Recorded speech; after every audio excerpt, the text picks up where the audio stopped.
आदाब। दो रुख में आपका इस्तकबाल करते हैं। मैं हूं आपके साथ सना वारिस। 13 अक्टूबर को मरकजी हुकूमत ने बीएसएफ कानून में तरमीम यानी अमेंडमेंट किया, जिसके नोटिफिकेशन पर सियासी हंगामा बरपा है। अब सवाल ये उठता है कि आखिर बीएसएफ कानून में ऐसी क्या तरमीमात की गई हैं जिस पर अपोजिशन बरहम है, ख्वाह वो कांग्रेस हो या फिर टीएमसी। वजह है मरकजी हुकूमत ने बीएसएफ कानून में तरमीम करते हुए बीएसएफ के दायरे इख्तियार को बढ़ा दिया है, जिसके बाद सियासी संग्राम जारी है।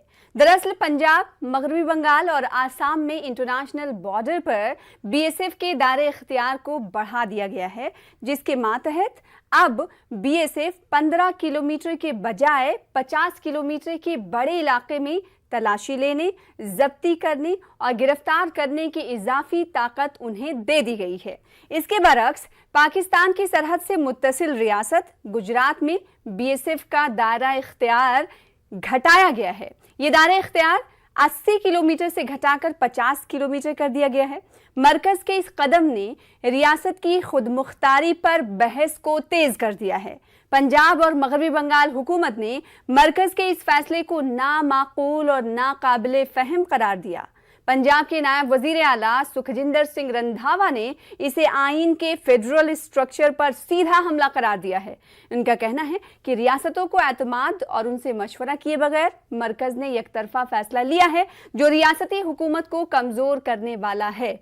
आज इसी मौजू पर जानेंगे दो खास मेहमानों से उनका रुख। प्रोग्राम दो रुख में सबसे पहले दो खास मेहमानों का तारुफ करा दे। विंग कमांडर रिटायर्ड अनुमा आचार्य साहिबा हमारे दरमियान मौजूद हैं। आप स्पोक्स पर्सन हैं कांग्रेस की, आपका इस्तकबाल करते हैं। साथ ही साथ एक और खास मेहमान हमारे दरमियान मौजूद हैं, सुरेश वर्मा साहब, जो कि स्पोक्स पर्सन है भारतीय जनता पार्टी के, आपका भी इस्तकबाल करते हैं। सुरेश साहब, सबसे पहले आपसे सवाल करना चाहेंगे, चूंकि ये संशोधन जो है, नोटिफिकेशन जो है, वो सेंट्रल गवर्नमेंट की तरफ से जारी किया गया है, तो सवाल ये कि इस वक्त बीएसएफ के कानून में तरमीमात यानी अमेंडमेंट करने की जरूरत मरकजी हुकूमत को क्या पड़ी, और अगर मरकजी हुकूमत को ये जरूरत आन पड़ी तो इसे गुजरात पर क्यों नहीं लागू किया गया? देखें तो लागू किया गया तो घटा दिया गया। जी, जो 3 राज्य हैं, पंजाब, पश्चिम बंगाल और असम, तीनों जगह 15 किलोमीटर के दायरे में इंटरनेशनल बॉर्डर के अंदर पहले बीएसएफ की जुरिस्डिक्शन थे, और उनके जुरिस्डिक्शन लिमिटेड होते हैं, जैसे सीजर है, नार्कोटिक्स के बारे में है, और बॉर्डर पर कोई प्रॉब्लम है उसका है कि कहीं ट्रांजिट तो नहीं हो रहा है, स्मगलिंग तो नहीं हो रहा है, और इसको बढ़ाकर 50 किलोमीटर किया गया है। और गुजरात में 80 किलोमीटर था, उसको भी ले आया गया 50 किलोमीटर में। राजस्थान में 50 ही था, उसको 50 रखा गया। तो आप देखेंगे एक तरह से यूनिफॉर्मिटी क्रिएट किया गया, और जो यूनियन टेरिटरी जम्मू कश्मीर और लद्दाख जो हैं, इनको उन 5 राज्यों के नॉर्थ ईस्ट के साथ रखा गया, जहां वो कहीं भी बीएसएफ अपना कार्य कर सकती है। तो एक यूनिफॉर्मिटी लाने का प्रयास किया जा रहा है, जिससे कि बेटर गवर्नेंस ऑफ बॉर्डर हो सके, और उसमें बीएसएफ का अहम रोल होता है। इसमें किसी राज्य को कोई ऑब्जेक्शन नहीं होना चाहिए, क्योंकि ये केंद्र के दायरे में है, होम मिनिस्ट्री के दायरे में है। होम मिनिस्ट्री अमेंड कर सकती है बीएसएफ एक्ट को, जिसने किया गया है 1968 का जो एक्ट था, दायरा बढ़ाया गया है, घटाया भी गया है, यूनिफॉर्मिटी लाया गया है। और जब पार्लियामेंट सेशन में नहीं होता है तो एग्जीक्यूटिव ये फैसला लेती है, अगर ऐसा जरूरत होता है तो, और इसको सदन के पटल पर लाकर अप्रूव कराना होता है। इतना ही प्रोविजन है, वो कराया जाएगा। जो राज्य बोल रहे हैं कि गलत हुआ है या फेडरलिज्म पर अटैक हुआ है, उन्हें ये समझना चाहिए। तो क्या राजस्थान में फेडरलिज्म नहीं था? क्या गुजरात में फेडरलिज्म नहीं था? जहां ज्यादा दायरा था, 80 किलोमीटर था, 80 किलोमीटर तो पूरा गुजरात ही कवर हो जाएगा। तो इस तरह की बातें नहीं करनी चाहिए। बीएसएफ का दायरा अलग है, उसके मैंडेट अलग है, और जो लोकल पुलिस है उसके मैंडेट अलग है, कोई कॉन्फ्लिक्ट होता ही नहीं। ठीक है। अनुमा आचार्य साहिबा, कांग्रेस इतना क्यों हंगामा बर्पा कर रही है? अभी आपने जवाब सुना कि भारतीय जनता पार्टी की सिर्फ और सिर्फ कोशिश ये है कि कोई भी कानून अगर लाया जाता है किसी भी सेक्टर के लिए तो उसमें यूनिफॉर्मिटी हो। तो इस पर आप लोग क्यों बवाल मचा के रखे हैं?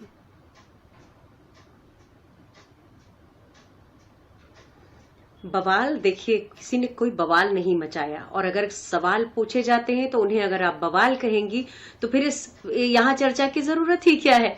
तो आपको मैं ये बता दूं, आप शुरू से देख रहे हैं, सबसे बड़ा मुद्दा इस वक्त क्या है हमारे यहाँ? लद्दाख पे चीन आके बैठा है। वार्ता असफल हो गई है क्योंकि हमारी सरकार डरपोक है और कूटनैतिक मामले में कोई बात नहीं हो रही है। कश्मीर में वहां आग लगी हुई है। जिहादी लोग आकर कश्मीर में हिंदू लोगों को चुन चुन कर मार रहे हैं। वहां सरकार की कौन सी अभी तक अचीवमेंट हुआ है वो हमको मालूम नहीं। सरकार, ये जो बॉर्डर सिक्योरिटी फोर्स है उसका नाम क्या है? सीमा सुरक्षा बल। सीमाओं की सुरक्षा करना। अंदर राज्यों के लिए राज्य की पुलिस है। एक चीज बहुत साफ आपको मालूम हो कि हमारे देश की जितनी भी यूनिफॉर्म सर्विसेज हैं, अगर वहां कोई भी गलत चीज होती है तो कोई ये कह के नहीं छोड़ देता कि ये तुम्हारा जुरिस्डिक्शन और ये मेरा जुरिस्डिक्शन है। ऐसा कभी नहीं होता। हमेशा किसी भी गलत काम करने वाले को, गुनाहगार को पकड़ा ही जाता है। तो जो काम पंजाब पुलिस या राजस्थान पुलिस या गुजरात पुलिस कर सकती है, उसके लिए बीएसएफ को लगाना यानी कि एक संस्था को और चौपट करने का काम है। जिस संस्था को जो काम दिया जाता है वो उसके अलावा और अपना एक्सटेंडेड चीजों में बढ़ा ले, ये भारतीय जनता पार्टी करती आई है। और अब जरा नियत तो देखिए। नहीं, इस बात को भी नजरअंदाज नहीं किया जा सकता ना अनुमाचार्य साहिबा, एक सेकेंड, इस बात को भी नजरअंदाज नहीं किया जा सकता कि गुजरात में 80 से 50 किया गया है तो भारतीय जनता पार्टी ये बोल रही है कि हमने यूनिफॉर्मिटी लाई है। अच्छा, यूनिफॉर्मिटी, इनको क्या होता है ना कि किसी को जब पता नहीं चलता है कि वो उस्तरा है या कलम है तो वो वही बंदर के हाथ में उस्तरे वाली बात है। जिस गुजरात के पोर्ट पर विश्व का सबसे बड़ा ड्रग कंसाइनमेंट उतरता है वहां कम कर दिया। तो आप इसको क्या कहेंगे? ये पूरी की पूरी कहानी चुनावों के मद्देनजर की जा रही है, जिससे पंजाब में किसी की भी धर पकड़ करके, देखिए धर पकड़ करना पहला एक्शन होता है, उसके बाद न्याय होते होते तो सालों गुजर जाते हैं, आप भी जानती हैं। लेकिन ये जो कारनामा किया है इस सरकार ने, हर चीज पूरे देश को चुनाव की आग में झोंक कर किया। इससे देश का कुछ लेना देना नहीं है। नहीं तो देश की सीमा सुरक्षा बल ऑलरेडी जहां पर थी वहां मुस्तैदी से काम कर रही थी। पुलिस जहां जहां थी वो मुस्तैदी से काम कर रही थी। जिस जगह पर ड्रग का विश्व का सबसे बड़ा, मजाक नहीं है, विश्व का सबसे बड़ा कंसाइनमेंट पकड़ा गया, उस राज्य में कम कर दिया। तो ये सारी नियतें जो है वो बहुत साफ दिखाती हैं कि भारतीय जनता पार्टी केवल संस्थाओं का, जो भी ऑर्गेनाइजेशंस है, इंस्टीट्यूशंस है, उनका बेजा इस्तेमाल कर रही है और काबू करना चाहती है। राज्य के फेडरल स्ट्रक्चर की इज्जत नहीं करती। ये समझती है पार्टी कि राज्य जो है उसकी एडमिनिस्ट्रेटिव यूनिट की तरह काम करेंगे, जबकि ये यूनियन का सिद्धांत है ही नहीं। ठीक है, सुदेश शर्मा साहब, इसमें कांग्रेस पार्टी को ये लगता है कि चुनावी नियत से लिया हुआ फैसला है। चूंकि जो एग्जाम्पल उन्होंने दिया गुजरात का, कि वहां पर ये हम सबको पता है कि बहुत बड़ी मात्रा में, तादाद में वहां पर अशिया जो है वो बरामद की गई। फिर उसके बाद जब इस तरह कम की जाएगी तादाद दार इख्तियार, तो जाहिर सी बात है सवाल उठेंगे, तो भारतीय जनता पार्टी को जवाब देना पड़ेगा। देखिए, किसी के आगे बीन बजाइए तो कुछ होने वाला नहीं है, आपको पता ही है। क्योंकि लॉजिक से बात करें, आर्गुमेंट से बात करें तो डेमोक्रेसी एक सार्थकता पर पहुंचती है। अभी मैंने एग्जाम्पल दिया राजस्थान का। राजस्थान में किसकी सरकार है? राजस्थान में कांग्रेस की सरकार है ना। वहाँ क्या स्टेटस है? राजस्थान में इंटरनेशनल बाउंड्री से 50 किलोमीटर अंदर तक बीएसएफ के जुरिस्डिक्शन एग्जिस्ट करते हैं। तो वहाँ तो कांग्रेस को प्रॉब्लम नहीं है। आप बताइए, गुजरात में इंडियन आर्मी भी लगी हुई है, वहां क्या बात करते हैं? प्रॉब्लम नहीं। अरे सुन लीजिए, मैं आपकी बात सुन रहा था, आपके जो इलॉजिकल आर्गुमेंट्स है उसको भी सुन रहा था, मेरी बात को सुन लीजिए। तो अब अगर आपने खुद बोला कि ड्रग्स, नहीं, आपके तो बेहुदा आर्ग्यूमेंट्स है, मेरे तो बिल्कुल लॉजिकल आर्ग्यूमेंट्स है, और ना मेरी आदत में है इस तरह की बातें करना। फिर किस बात की आपको दिक्कत है भाई?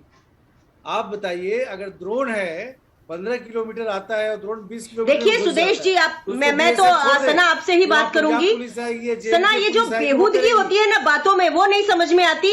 कुछ भी बोलना इनकी आदतों में है। सुनने में क्या दिक्कत है? लॉजिक का जवाब लॉजिक से नहीं दे सकते। अपने टर्न में भी आप बोलेंगे और हमारे टर्न में भी बोलेंगे तो कैसे होगा? खूब सुन पाते हैं, लेकिन हम क्या होता है ना, मूर्खता बहुत तंग करती है आप लोगों की। आप सुन तो लीजिए, आपके बात को मैं सुन रहा था, इसमें कोई लॉजिक नहीं था। मैंने राजस्थान का एग्जाम्पल दिया।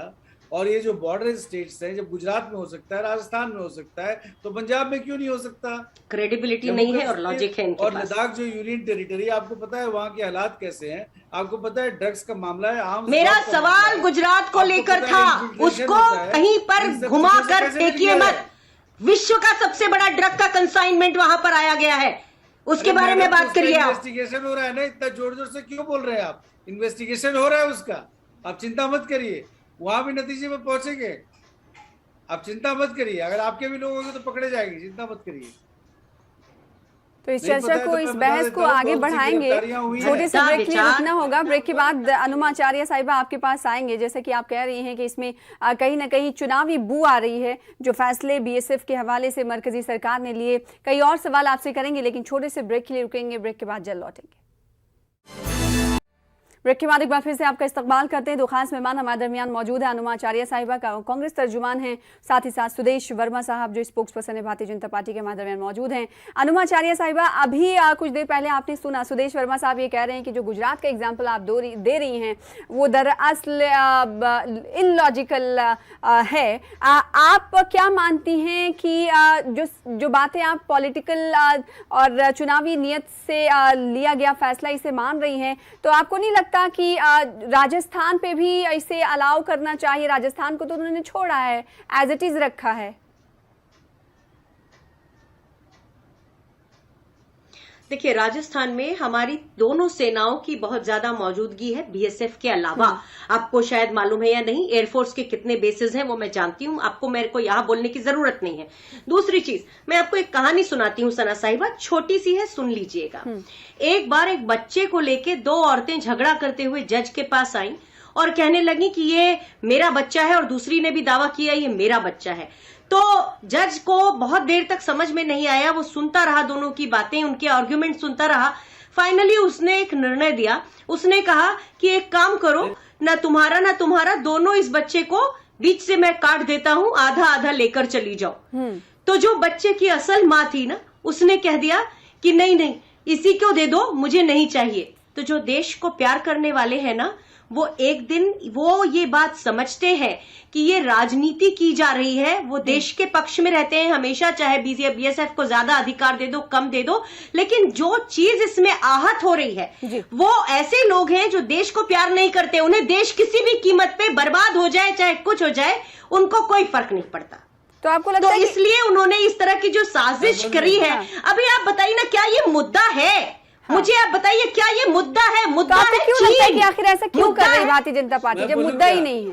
और क्या ये लगता है कि अगर मरकजी सरकार इस तरह के फैसले ले रही थी, तो जैसे कि कई लीडर कांग्रेस के कह चुके हैं कि उनसे मशवरा भी नहीं लिया गया, रियासती सरकारों से मशवरा लिया जाना चाहिए, इसलिए कांग्रेस परेशान है? मतलब कांग्रेस को लगता है कि अगर उनका स्टेक है तो उनसे पूछा जाना चाहिए था, या फिर सिरे से कोई मुद्दा नहीं है? मैं जवाब दूं इसका? आप मुझे लीड दे रही हैं, पर मैं आपको बताऊं, आपको लीड देने की जरूरत नहीं है। इस सरकार को विमर्श करने की आदत ही नहीं है। पहले एक सनसनीखेज की तरह कानून पास करती है, पहले छपवाती है, और उससे भी पहले इनकी बीजेपी की आईटी सेल व्हाट्सएप में जो भी मुद्दा होता है उसके प्रो में पहले कैंपेन चलाती है, नैरेटिव्स चलाती है, पूरे देश के करोड़ों लोगों तक वो इस तरह के मैसेज पहुंचाती है, और उसके बाद ये काम मीडिया के जरिए होता है, और उसके बाद ये उस चीज को ले आते हैं और फिर कहते हैं विपक्ष हमारे पीछे पड़ा। अरे भाई, तुम इस कदर साजिश करते हो लोगों के साथ और फिर कहते हो विपक्ष हमारे पीछे पड़ा है। एक बड़ी साफ बात है, ये लोग हमारे देश के लोगों को मानसिक रोगी बना रहे हैं। इनके केवल चुनावों में लगे रहे लोग। जनता के मुद्दे कहाँ हैं? जनता के मुद्दे न महंगाई पर कुछ करती है ये सरकार। पहले मैंने सवाल, जो पहला मेरा सवाल था वो यही था कि आखिर भारतीय जनता पार्टी या मरकजी सरकार को क्यों जरूरत आन पड़ी कि बीएसएफ के कानून में अमेंडमेंट किया जाए, तरमीम किया जाए। वही सवाल कांग्रेस आपसे पूछ रही है कि हजारों मुद्दे हैं, आपको उसे टच करना चाहिए था। क्या सबसे पहला प्रीफरेंस आप इसी को दे देंगे? दो तीन मुद्दों का जवाब दे देता हूँ। पहली बात तो ये कि मातृभक्ति और देशभक्ति का सर्टिफिकेट लेने तो लोग हमारे पास आते हैं, और हम ही को आप सर्टिफिकेट देना चाहेंगे तो फिर तो गड़बड़। तो सर्टिफिकेट आप देते हैं, भारतीय जनता पार्टी देती है हमसे राष्ट्रभक्ति का? तो मतलब आपने कह दिया कि आप लोग बेचारे मानसिक रूप से दिवालिया हो चुके हैं। आप भारत के बारे में कहाँ सोचेंगे बताइए? भारत के बारे में सोचने के लिए पहले मातृभक्ति बोलना सीखो, आपको बता मातृभक्ति बोलो पहले। देश को गुमराह कर रहे हैं तो आप जनता को बेवकूफ समझ रहे हैं, आपकी मती मारी गई अगर ऐसा आप समझते हैं। सना साहिबा, ये थोड़ा सा किसी बुद्धिमान व्यक्ति को बुलाया करिए, इनसे क्या बात की जाए। फेडरलिज्म पर कैसे अटैक हो गया ये बताइए। सुदेश साहब, ये बात पच नहीं रही है कि आप सर्टिफिकेट बांटते हैं राष्ट्रभक्ति और मातृभक्ति का। जो लॉ एंड ऑर्डर सिचुएशन है उसके बारे में स्टेट पुलिस मतलब भारतीय जनता राष्ट्रभक्ति आपने कितने साल, अच्छा क्यों ये पूछिए सना साहिबा इस व्यक्ति से, बेसिक नहीं पता। और अंतिम बात, कैप्टन अमरिंदर सिंह जो अभी इस व्यक्ति से ये पूछिए इसने देश की सेवा में कितने दिन बिताए हैं अभी तक। आप लोग, उन्होंने कहा है, उनकी बात तो सुन लीजिए। 80 साल के आप, अरे यार ये बिना बात मानसिक रूप से पैदल लोगों का साहिबा, एक सेकंड सुन लेते पहले, देखो ये क्या बात कह रहे हैं। एक सेकंड, डिबेट करने वाला तो इंसान सुदेश साहब एक सेकंड सुनिए, पहले उनकी बातें सुनिए, फिर उसके बाद अपनी बात रखिएगा। नहीं है, कुछ भी बोलते हैं और चले जाएंगे क्या। सुदेश जी अपनी बातें रखिए जी। नहीं, मैं सुन रही हूँ। कैप्टन अमरिंदर सिंह ने कहा है, वो 80 साल के बहुत एक्सपीरियंस पॉलिटिशियन है, कांग्रेस के मुख्यमंत्री रहे हैं इतनी बार, उन्हें पता है पंजाब के बारे में। उन्होंने कहा है नहीं, इस पर राजनीति नहीं होनी चाहिए। बीएसएफ एक नेशनलिस्ट फोर्स है, उससे किसी बात का डर, वो कैसे सेंटर रूल करेगा समझ में नहीं आता। कांग्रेस से ठीक है, ये बात अमरिंदर सिंह, कैप्टन अमरिंदर सिंह की कर रहे हैं, जिन्होंने इस फैसले का स्वागत किया है अनुमाचार्य साहिबा। तो क्या ये ना माना जाए कि इस मुद्दे पर कांग्रेस दो खाने में बढ़ चुकी है? देखिए, एक बहुत साफ बात है, कैप्टन अमरिंदर सिंह के बारे में किसे नहीं मालूम। अभी वो पूर्व मुख्यमंत्री हैं, हमारे लिए बहुत आदरणीय है, और उन्होंने कहा इस मुद्दे पर राजनीति नहीं होना चाहिए का मतलब ये है, जो इनके समझ में नहीं आ रहा। उन्होंने ये कहा है कि इस मुद्दे पर राजनीति ना करें, और जो नॉर्मल जो प्रक्रिया थी वो हो रही है, चल रही है। और ये सबको मालूम है कि जहां पर कैप्टन अमरिंदर सिंह आज वो जब भूतपूर्व मुख्यमंत्री हैं, तो उनका एक राय डेफिनेटली सबके लिए आदर की बात हो सकती है, लेकिन क्या वो कांग्रेस पार्टी की आवाज है? वो इस वक्त नहीं है आवाज, वो हमारे सदस्य हैं, लेकिन आवाज तो अधिकृत सोर्सेज से आ रही है, और उनके अपने क्या मंतव्य हैं, किसी के क्या मंतव्य हैं, ये बीजेपी उनका कंधे का सहारा क्यों ले रही है, ये किसे नहीं मालूम है। तो ये सारी चीजें मालूम होके क्या हम अपने देश के साथ बेईमानी करने देंगे इनको? नहीं तो क्या ये माना जाए सुदेश वर्मा जी, आप कैप्टन अमरिंदर सिंह को आप सर्टिफिकेट दे देंगे? नहीं, मैं तो बोल ही रहा हूँ, देश हित इनके लिए नहीं, आप कह रहे थे ना सर्टिफिकेट हम बांटते हैं, तो आप इस फैसले का स्वागत अगर वो कर रहे हैं, तो आप उन्हें मातृभक्ति और राष्ट्रभक्ति का सर्टिफिकेट दे देंगे, फराहम करेंगे। वो तो है, हमने कभी कैप्टन अमरिंदर सिंह की राष्ट्रभक्ति पर प्रश्न चिन्ह लगाया ही नहीं। राजनीतिक जो भी अपने मुद्दे हों, लेकिन तो इतने सारे मुद्दे हैं, सवाल यही उठता है ना, इतने सारे मुद्दे हैं, आखिर इसे टच करने की क्या जरूरत पड़ी? होते कौन है? आपको किसने संविधान में अधिकार? और पहले जब था, एक सेकंड लांछन लगा एक सेकंड, अपनी राजनीति की अहम मुद्दे पर आते हैं। एक सेकंड अनुमा साहिबा, एक सेकंड। सुदेश वर्मा साहब, आप गुजरात पे 80 किलोमीटर के दायरे इख्तियार में बीएसएफ पहले थी, जिसे कम करके 50 कर दिया गया। पहले 80 पर थी, क्या आप लोगों को बदलाव लगा जो आप 50 पर लेकर आ गए, या फिर सिर्फ और सिर्फ इसमें ये आप लोगों की नीयत शामिल थी कि आप ये कह पाए कि यूनिफॉर्मिटी लाने के लिए आपने ऐसा किया है? नहीं, यूनिफॉर्मिटी एक रीजन है, हाँ। और निश्चित ही बॉर्डर क्राइम्स को रोकना बहुत जरूरी है। तो गुजरात में कम हो गया है क्या? वही तो सवाल पूछ रही हूँ मैं आपसे, जो कम करना पड़ा आपको। ना कांग्रेस कर सकता है, होम मिनिस्ट्री करती है असेसमेंट के बेसिस पर। मुझे क्या सुदेश साहब, जो सवाल पूछ रही हूँ, सवाल का जवाब आप नहीं दे रहे हैं। मैं पूछ रही हूँ कि 80 किलोमीटर से 50 किलोमीटर दायरे इख्तियार बीएसएफ का आपने गुजरात में किया, तो इसकी वजह क्या है? क्या क्राइम आपको कम दिखा? कुछ डेटा है आपके पास, या सिर्फ और सिर्फ वही नियत शामिल है जिस पर शक कांग्रेस पार्टी कर रही है? नहीं है 80 किलोमीटर की, 50 किलोमीटर काफी है। असेसमेंट जो होता तो पहले क्यों किया गया था 80 किलोमीटर, फिर जब काफी था तो? लेकिन जो आर्ग्यूमेंट्स है कि फेडरलिज्म को अटैक किया, कहां से अटैक किया? तो राजस्थान में फेडरलिज्म नहीं एग्जिस्ट करता था क्या? आपसे सवाल मैं कर रही हूँ कि तो फिर 80 किलोमीटर पहले क्यों था? इनको वहां पर इंडियन आर्मी और इंडियन एयरफोर्स और बीएसएफ तीनों हैं। हाँ, इनको समझ में नहीं आता क्या? कुछ भी कितने बार समझा दिया, ये ना बुद्धि के लोग क्यों आते हैं? कंट्रोल हुआ। एक तो आप इतना धीरे बोल रहे हैं कि आपकी आवाज हम तक नहीं पहुंच पा रही है। आप बताइए, आपने क्या समझा अनुमाचार्य साहिबा इनकी बातों से? सना साहिबा, मुझे तो सिर्फ ये समझ में आ गया कि जो ये पार्टी के दफ्तर से इनको आया है लिखकर, ये उसी पर बोले जा रहे हैं। मैं एक सवाल पूछती हूँ आपसे भी और इनसे भी, और पूछिए इनसे वो सवाल कि अगर यूनिफॉर्मिटी की बात है तो हर राज्य का क्षेत्रफल एक बराबर कर लीजिए, यूनिफॉर्म हो जाएगा। हर राज्य की जनसंख्या पूरे देश की जनसंख्या को बराबरी से बांट के हर राज्य में डाल दीजिए, बराबर हो जाएगा। भाई आप यूनिफॉर्मिटी की बात कर रहे हैं ना, तो यूनिफॉर्म कर दीजिए। हर राज्य का क्षेत्रफल यूनिफॉर्म कर दीजिए, हर राज्य की जनसंख्या यूनिफॉर्म कर दीजिए, हर राज्य की बोली यूनिफॉर्म कर दीजिए। आप हर राज्य का हर तरह से हर चीज यूनिफॉर्म कर दीजिए। क्या बात कर रहे हैं? इनको यूनिफॉर्मिटी ही एक्सप्लेन करना नहीं आ रहा है। जो ये पढ़ के आए हैं, जो इनको इनकी पार्टी ने बोला है वही बोल रहे हैं, उसके आगे लॉजिक खत्म है इनका। सना साहिब, आप पूछिए इनसे ये सवाल, क्या यूनिफॉर्मिटी की बात कर रहे हैं? जवाब आपका जवाब। देखिए, आप पहले गुजरात का सिचुएशन बहुत सालों तक अच्छा नहीं रहा था, ठीक है, अभी अच्छा है। एक होम मिनिस्ट्री के परसेप्शन में होम मिनिस्ट्री रिव्यू करते रहती है ना, तो उसके बाद ऐसा परसीव किया होगा कि अब 50 किलोमीटर काफी होगा कंट्रोल के लिए। मतलब गुजरात इन्होंने बर्बाद कर दिया था, बिल्कुल ठीक है। मुझे ये समझ में नहीं आता ये क्या आर्ग्यूमेंट है आपका। जो आर्ग्यूमेंट है कि फेडरलिज्म पर अटैक है, ये मुद्दा था ना, तो फेडरलिज्म पर कैसे अटैक है ये बताइए। राजस्थान में फेडरलिज्म अटैक नहीं हुआ, ठीक है, कैसे ये फेडरलिज्म पर, आपको 5 बार फेडरल स्ट्रक्चर पर कैसे ये अटैक है? भारतीय जनता पार्टी ये जवाब चाहती है कांग्रेस से। पश्चिम बंगाल में अटैक हो गया, ठीक है, जल्दी से जवाब। मैं बिल्कुल बताती हूँ, 2 तरह से अटैक है फेडरलिज्म पर। एक तो अगर ये काम करना था तो राज्यों को अपनी प्रशासनिक यूनिट ना समझते हुए राज्यों से सलाह करके, पहले सलाह करके करना था, बाद में नहीं।